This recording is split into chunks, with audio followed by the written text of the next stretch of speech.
Olha só, você fez tudo o que você tinha que fazer.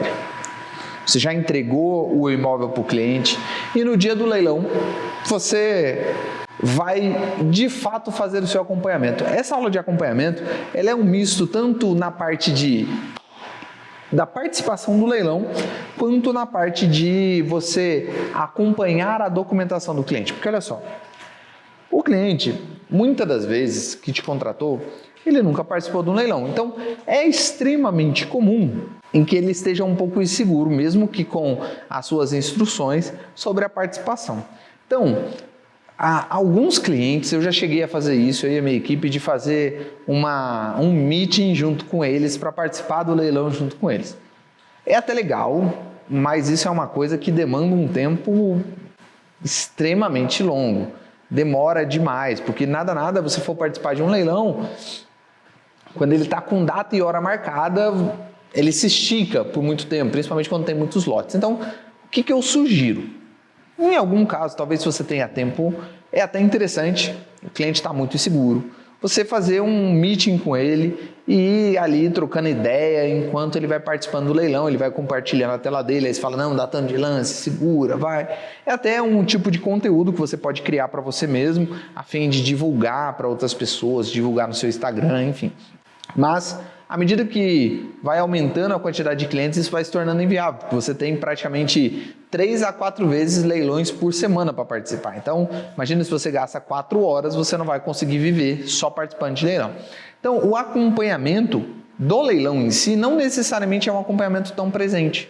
Mas é no dia do leilão, algumas horas antes, você perguntar, e aí, tá tudo certo? Lembra que hoje tem, hein? Não sei o quê.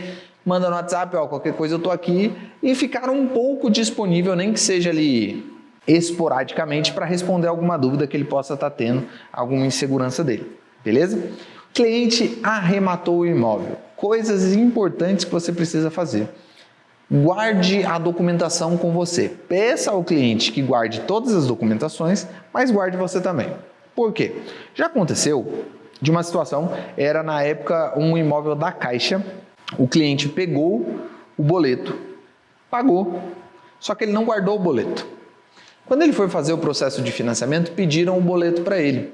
Ele não tinha mais o boleto, não achou mais, enfim. Sei que deu um transtorno danado, ele conseguiu fazer o financiamento dele, a Caixa conseguiu levantar o boleto de novo, mas demorou coisa de 1 semana a mais, pelo simples fato de que ele não tinha um boleto. Então, toda a documentação é um boleto de lance para pagar, é o recibo do leiloeiro. Peça para o cliente mandar para você também e vai registrando isso, vai deixando arquivado. Por quê? Para que você assessore o cliente da melhor maneira possível. Não fale para ele que, não, eu estou guardando para você ficar tranquilo, pode jogar fora. É responsabilidade dele, mas você está fazendo ali um backup por garantia. Coisas importantes em todo o acompanhamento da documentação. O prazo é longo. Na maior parte das situações, você vai ter prazo, vai depender de outras pessoas. Primeira coisa mais importante que você tem que fazer é entender completamente o processo a partir da arrematação daquele leilão que você está fazendo. Como assim, Edwards? Estou participando de um leilão da Caixa, extrajudicial da Caixa. Arrematei. Quais são os próximos passos? Dependendo da forma de pagamento, dependendo da modalidade, os passos são um pouco diferentes. Você precisa entender tudo certinho. Entender principalmente com relação aos prazos, para que você anote. E anote numa agenda. Se a arrematação foi hoje, coloque, por exemplo, no da Caixa. A homologação do leilão vai ser no dia, 18. Então você coloca a data do dia 18 como homologação do leilão fulano. Por quê? No dia 18, você vai ter que mandar mensagem para ele e falar, ei, verifica lá no seu portal, porque pode ter saído o boleto para você pagar. Beleza. Pá. Próxima data é pagar o boleto, 2 dias após a homologação. Fulano, se liga, hoje é o limite para você pagar, já pagou? Já paguei, então beleza.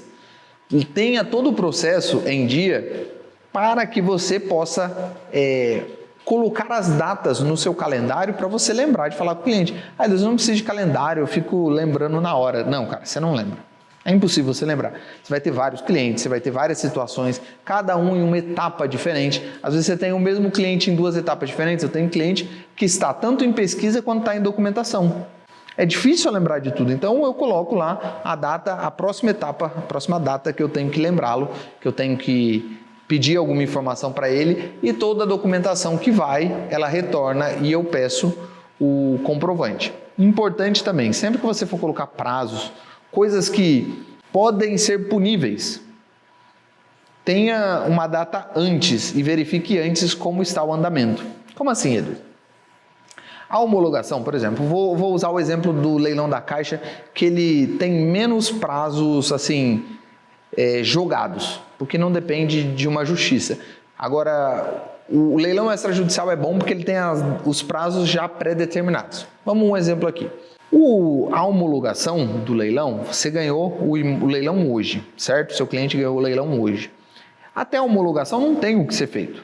Não adianta fazer nada. Você só vai registrar a data da homologação. É uma coisa importante você confirmar se o cliente foi lá, falou a forma de pagamento, enfim, mas de resto não tem mais o que fazer.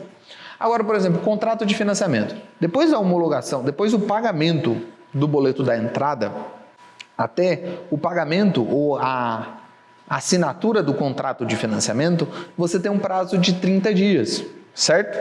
Beleza. Só que qual que é o problema? Se você deixar para simplesmente a agenda te lembrar daqui 30 dias que hoje é o limite do prazo do contrato de financiamento, se deu algum problema no meio do caminho, no último dia você não resolve mais nada. Então você coloca milestones, pequenas etapas antes de acontecer essa data final. Então, por exemplo, pagou o boleto hoje, daqui 30 dias encerra-se o prazo. Então, eu vou colocar, encerra-se o prazo daqui 30 dias, mas daqui a 15 dias, eu vou, na verdade, colocar algum lembrete aqui para eu verificar com a correspondente bancária ou até verificar com o cliente se está rodando tudo certo, se está faltando alguma coisa. Gente, leilão, você ocupa espaço. O que mais existe nesse mercado são pessoas incompetentes e que não sabem parte do processo, e eu não estou exagerando. Pessoas que trabalham com isso, pessoas da própria Caixa não sabem quais são as etapas. Leiloeiros erram as datas, então você não pode simplesmente confiar que alguém vai fazer o seu trabalho. Você precisa fazer o seu trabalho e conferir que as pessoas no processo estão fazendo o trabalho delas. Então sempre esteja atento às datas. Isso é extremamente importante e é o seu trabalho. É para isso que o cliente contratou. Claro, você vai informar ele que ele precisa se atentar a tal data, que ele precisa se atentar a isso, que ele vai precisar ir à agência do banco, que ele vai precisar ir fazer tal coisa, mas você vai lembrá-lo nesse meio tempo. E coloque sempre prazo antes, tá? Uma coisa que eu aprendi no quartel é que se a entrega é para o dia 10 e isso tem que passar por alguém, você fala que o prazo é no dia 7. Por quê? Porque se a pessoa não resolver até o dia 7, você tem do dia 7 ao dia 10 para resolver alguma pane para que seja entregue no dia 10. Então sempre faça isso. No dia 15 você verifica lá, tá certo? Não tá. Beleza, vamos resolver isso. Corre atrás, fala com um, fala com o outro, legal, agora está resolvido. Beleza, estamos dentro do prazo ainda, dá tempo de resolver. Tenha muito cuidado com esse prazo. A pior coisa que pode acontecer com você é você ter errado ou na análise. E a segunda pior é você perder um prazo, não lembrar o cliente. Porque isso demonstra total despreparo ou que você não está dando a devida atenção para isso. Nenhum cliente gosta disso e provavelmente, se o cliente perder um imóvel por conta de um prazo que você não lembrou a ele, por mais que tenha sido culpa dele, ele não vai aceitar muito bem esse trabalho que você fez. Agora, claro, você falou, dia tal você tem que pagar o boleto. O cara não pagou, você avisou com antecedência, o cara não pagou, infelizmente não tem nada que você possa fazer. Mas essa questão de data é prioridade para você.